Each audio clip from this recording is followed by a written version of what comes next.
seems to look exactly like Las Vegas, Nevada, doesn't it? Doesn't it look like Las Vegas to you? But we're in Osoyoos, BC, Canada, and here we're shooting a lot of our exterior desert sets. What we're going to do is we're going to set the camera up on a long lens. Morning. Based on that long lens, we'll determine how far away you need to be to do your turn that works for the lens. Coming this way. Coming this way. Yeah. We just want to be right down here, right? And we can look up, we can see sky. Yes. We can see this cut of mountain here. Okay. And they're just going to come, it's just going to be locked off, and they're just going to come barreling past us. So we'll see a little bit of tail away. Okay. But mostly framed this angle here. So I don't want to see down this road this way, right?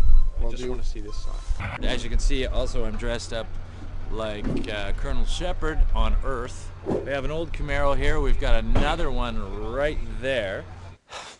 The car, I believe it was a 1981 Camaro of some sort. I think I used to have one. I've just had the tires pumped up from our transport department because I have to lock up the emergency brake and perform a 180-degree slide. First thing that happened when I arrived on set that morning, the transpo coordinator ran up to me and said, "Are you driving the car today?" And I was like, "Yeah, I'm driving the car." "Don't be too hard on the brakes because the cable might snap." And I went, "You know, like, this is all about me hitting the brake." Before you go into the turn, I tap on the emergency brake, it locks the back tires up, so we start to drag the back tires into a slide, and they screech.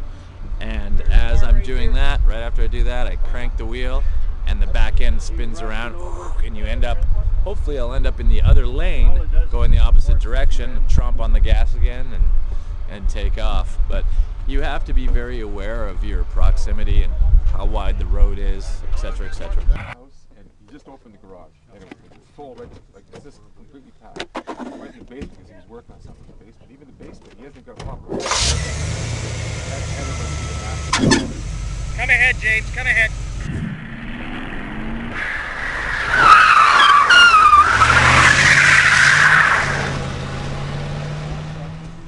Yeah, after the first 180 this morning went really well, but when I got back over the rise, got out a shot, they called cut.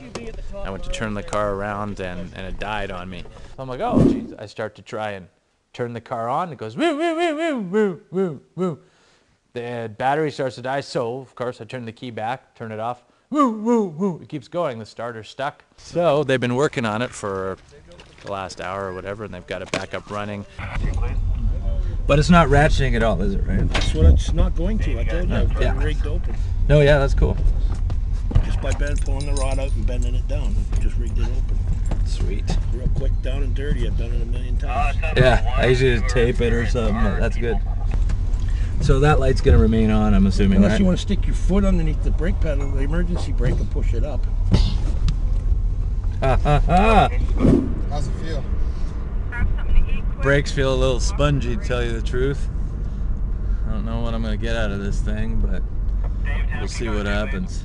Got the car started again. We did another take, and in the middle of the take, the bolts holding the driver's seat down came off, and my seat flipped backwards. I ended up in the back seat of the car. Still spinning the car around. It stopped spinning almost. I had to pull myself back up and get back on the gas to keep the wheels spinning and the tires smoking. And yeah, so there were several challenges to do with that particular car, and we overcame all of them. And luckily, and apparently it turned out really well. Stargate Atlantis with all new episodes. Watch in real time, Fridays at 9, 8 Central on Sci-Fi.